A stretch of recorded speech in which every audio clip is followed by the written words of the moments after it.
কেৱল মাত্ৰ নিৰ্বাচনৰ সময়তে জনজাতিকৰণৰ প্ৰসংগটো অনা হয় এই বিষয়টোক লৈ আপুনি কি ক'ব ভাবেনে কংগ্ৰেছ আপোনালোকৰ বাবে এইবাৰ প্ৰত্যাহ্বান হ'ব বা ফেক্টৰ হ'ব আমি আগতে কৈছোঁ যে বাংলাদেশী মুছলমান মূলৰ মানুহৰ ভোট আমাক নালাগে যি ধৰণে তেওঁলোকে অবৈধ বাংলাদেশী মুছলমানৰ তেওঁলোকে তোষামোদ কৰে তুষ্টিকৰণৰ ৰাজনীতি কৰে আৰু ভাৰতীয় মূলৰ মানুহৰ খিলঞ্জীয়া অসমীয়া মানুহৰ হিতৰ বিপৰীতে কাম কৰিছে এইবিলাকৰ পৰা কংগ্ৰেছ আজি আঁতৰি গৈছে কংগ্ৰেছৰ জন্মস্থান য'ত আছিল কংগ্ৰেছ আজি তাতেই শূন্য প্ৰায় কংগ্ৰেছে আঁচনি প্ৰৱৰ্তন কৰি সেই আঁচনিৰ যোগেদি কংগ্ৰেছৰ নেতাসকলে মন্ত্ৰী বিধায়কসকলে বা যিসকল তেওঁলোকৰ মধ্যভোগী আছে সেই লোকসকলে কেনেধৰণে ৰাইজৰ ধন হৰলুকি কৰিছিল আত্মসাৎ কৰিছিল এই কথাখিনি মানুহে দেখি আহিছে কংগ্ৰেছে না তেওঁলোকৰ শিক্ষা দীক্ষাৰ ক্ষেত্ৰত গুৰুত্ব দিলে না তেওঁলোকৰ সামাজিক মৰ্যাদাৰ ক্ষেত্ৰত গুৰুত্ব দিছিলে না অন্যান্য তেওঁলোকৰ যিবিলাক মৌলিক বিষয় আছিলে মৌলিক বিষয়বিলাকৰ ক্ষেত্ৰত তেওঁলোকে গুৰুত্ব দিছিল আজি চাহ জনগোষ্ঠীৰ যিটো ঝুমুৰ নৃত্য কেৱল ভাৰতবৰ্ষত নহয় ইতিমধ্যে বিশ্বব্যাপী ইয়াক পৰিচয় কৰি দিয়া হৈছে আৰু এইটো একমাত্ৰ ডক্টৰ হিমন্ত বিশ্ব শৰ্মা ডাঙৰীয়া ভাৰতীয় জনতা পাৰ্টি নৰেন্দ্ৰ মোদী ডাঙৰীয়া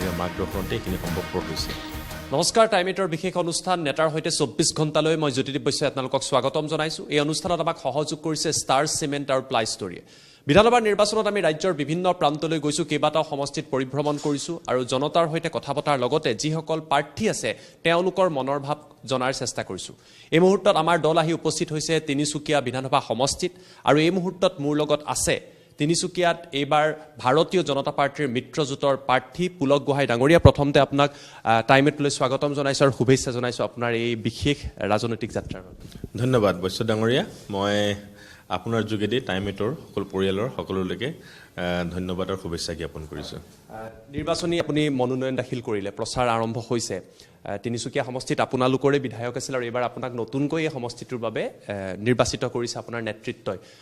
কেনেকুৱা দেখিছে পৰিৱেশটো আপোনাৰ বাবে প্ৰত্যাহ্বান কেনেকুৱা হ'ব কিয়নো যথেষ্ট দীঘলীয়া সময় আপোনালোকৰে বিধায়ক এই সমষ্টিটোত আছিল পৰিৱেশ যথেষ্ট উৎসাহজনক আৰু আজি মনোনয়ন পত্ৰ দাখিলৰ সময়তে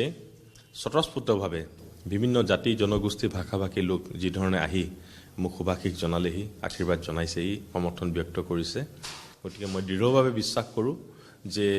এইবাৰ নিৰ্বাচনত ৰাইজৰ আশীৰ্বাদত আমি এইটো তিনিচুকীয়া বিধানসভা সমষ্টিৰ পৰা ভাৰতীয় জনতা পাৰ্টিৰ মনোনীত মিত্ৰজোঁটৰ প্ৰাৰ্থী হিচাপে বিপুল ভোটত জয়লাভ কৰিম কংগ্ৰেছৰ তৰফৰ পৰাও ইয়াক প্ৰাৰ্থী দিয়া হৈছে তেওঁলোকে মিত্ৰতা কৰিছে যিদৰে আপোনালোকৰ বিজেপি অগপৰ মিত্ৰতা আছে তেওঁলোকৰ ৰাইজৰ দল অসম জাতীয় পৰিষদ একত্ৰিত হৈছে ভাবেনে কংগ্ৰেছ আপোনালোকৰ বাবে এইবাৰ প্ৰত্যাহ্বান হ'ব বা ফেক্টৰ হ'ব পাৰি চাওক কংগ্ৰেছ ইতিমধ্যেই কেৱল অসমৰে নহয় ভাৰতবৰ্ষৰ বুকুৰ প্ৰায় মানুহৰ মাজৰ পৰা ইতিমধ্যেই আঁতৰি গুচি গৈছেগৈ কংগ্ৰেছৰ জন্মস্থান য'ত আছিল কংগ্ৰেছ আজি তাতেই শূন্য প্ৰায় যিবিলাক ৰাজ্যত কংগ্ৰেছ শক্তিশালী অৱস্থাত আছিল এসময়ত সেই ৰাজ্যবিলাকত আজি তাৰিখত কংগ্ৰেছ নাই আৰু অসমতো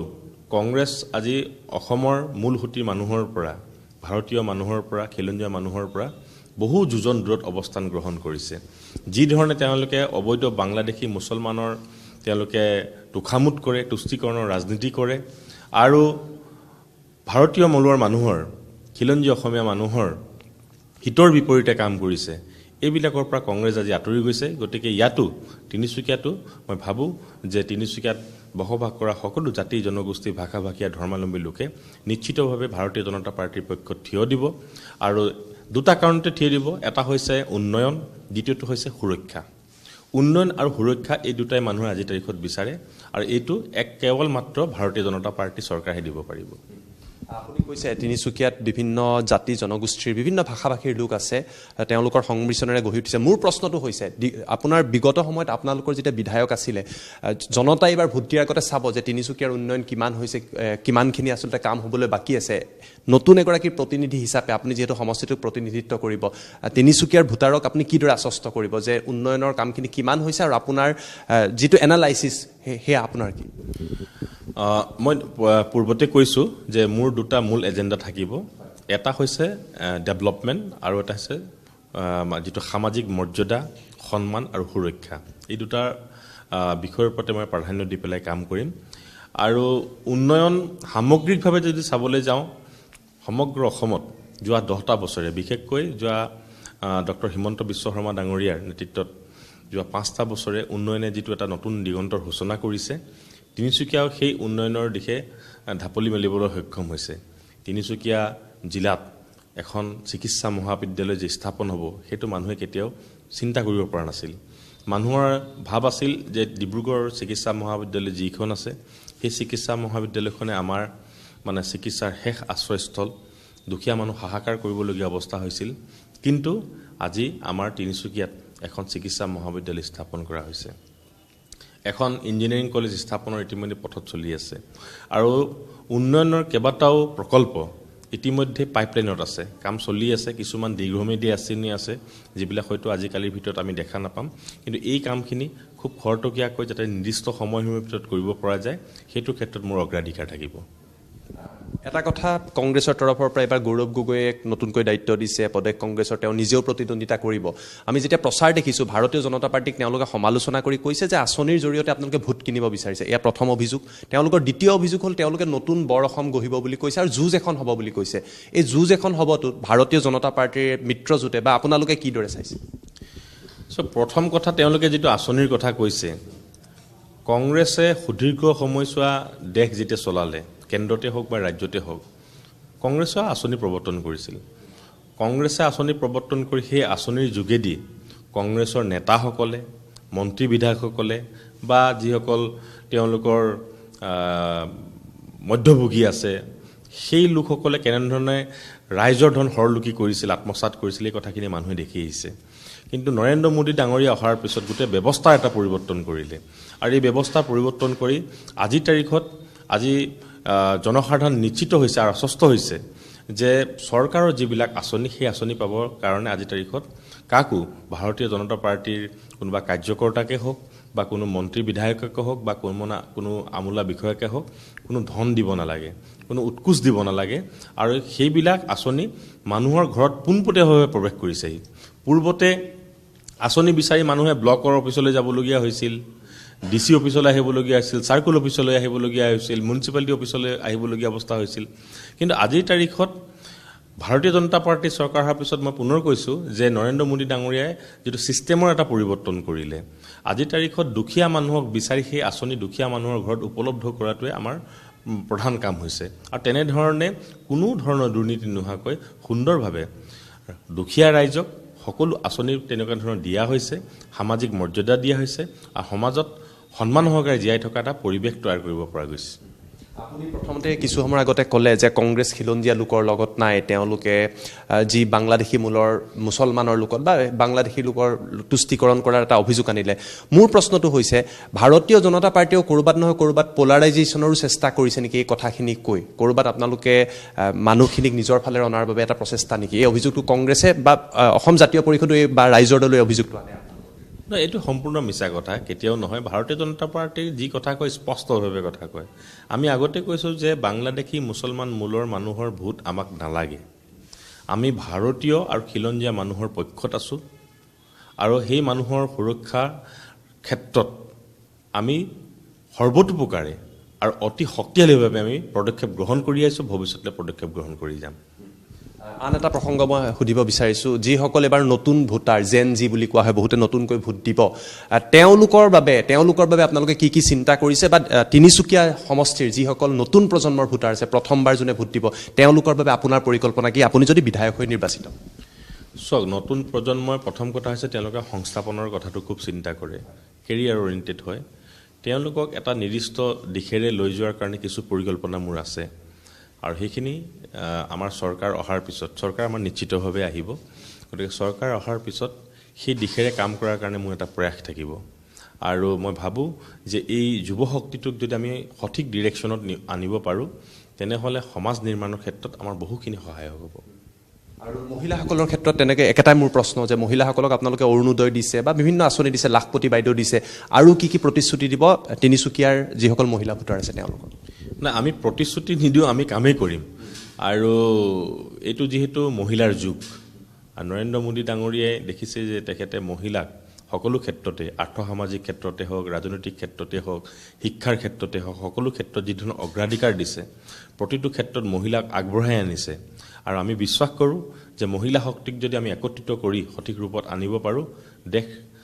দেশে এটা শক্তিশালী স্থানত যিটো আমি বিচাৰোঁ যে ভাৰতবৰ্ষ বিশ্বগুৰু হওক ভাৰতবৰ্ষ বা অন্য উন্নত ৰাষ্ট্ৰতকৈ এটা শক্তিশালী পৰ্যায়ত উপনীত হওক আৰু ঠিক অসমেও ভাৰতবৰ্ষৰ 5খন উন্নত ৰাজ্যৰ ভিতৰত এখন ৰাজ্য হিচাপে উপনীত হ'ব আৰু আমি ভাবোঁ যে মহিলাক যদি আমি তেনেধৰণে সেই দিশেৰে যদি সবলীকৰণ কৰিব পাৰোঁ তেন্তে সেই আমাৰ ইপ্সিত লক্ষ্যত আমি উপনীত হ'ব পাৰিম তিনিচুকীয়া জিলাৰ ক্ষেত্ৰত যদি আমি চাওঁ যথেষ্ট সংখ্যক চাহ জনগোষ্ঠীৰ লোক আছে সমগ্ৰ জিলাখনতে আৰু তেওঁলোকে নিৰ্ণায়ক ভূমিকা লয় সমাজখন গঢ়াৰ ক্ষেত্ৰত অৰ্থনীতিৰ ক্ষেত্ৰত আৰু ৰাজনৈতিকভাৱেও ভাৰতীয় জনতা পাৰ্টীয়ে তেওঁলোকৰ বাবে কি কি কাম কৰিছে বুলি আপুনি ভাবে আৰু অনাগত সময়ত তিনিচুকীয়া জিলাৰ লোকসকল কিদৰে উপকৃত হ'ব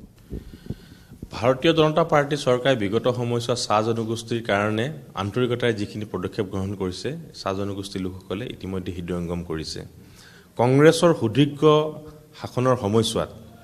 কংগ্ৰেছে এই শ্ৰেণীটোক সদায় বঞ্চিত কৰি আহিছে কংগ্ৰেছে না তেওঁলোকৰ শিক্ষা দীক্ষাৰ ক্ষেত্ৰত গুৰুত্ব দিলে না তেওঁলোকৰ সামাজিক মৰ্যাদাৰ ক্ষেত্ৰত গুৰুত্ব দিছিলে না অন্যান্য তেওঁলোকৰ যিবিলাক মৌলিক বিষয় আছিলে মৌলিক বিষয়বিলাকৰ ক্ষেত্ৰত তেওঁলোকে গুৰুত্ব দিছিল সমাধান নকৰিলে বৰঞ্চ তেওঁলোকে এইবিলাক কথা কেতিয়াও এড্ৰেছেই নকৰিলে কিন্তু ভাৰতীয় জনতা পাৰ্টী চৰকাৰ হোৱাৰ পিছত খুব কম সময়ছোৱাৰ ভিতৰত আজিৰ তাৰিখত মই আপোনাক কেইটামান মাত্ৰ উদাহৰণৰ সৈতে বুজাব চেষ্টা কৰিম এটা হৈছে যে চাহ জনগোষ্ঠীৰ যিসকল শ্ৰমিক লোক আছিল তেওঁলোকৰ যিটো নিজৰ এটুকুৰা মাটি নাছিল মানে চাহ বাগিচাৰ লাইনত বসবাস কৰে আৰু কোম্পানীৰ ঘৰত তেওঁলোকে আছিলে চাকৰি শেষ হৈ যোৱাৰ পিছত তেওঁলোকে অনিশ্চিত ভৱিষ্যতৰ মাজত আছিল যে ক'ত যাব লাগিব কি যাব লাগিব আমাৰ চৰকাৰ অহাৰ পিছত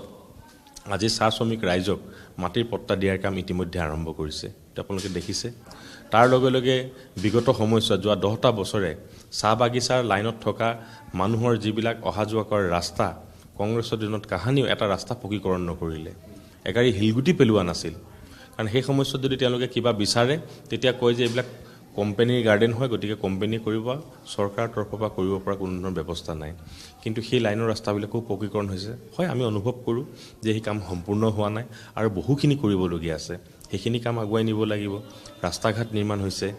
চিকিৎসালয় উন্নত ব্যৱস্থা গ্ৰহণ কৰা হৈছে দৰৱ পাতি আজি তাৰিখত চহৰত যি ধৰণৰ দৰৱ পাতি পায় চাহ বাগিচাৰ চিকিৎসালয়ত সেই দৰৱ উপলব্ধ হৈ আছে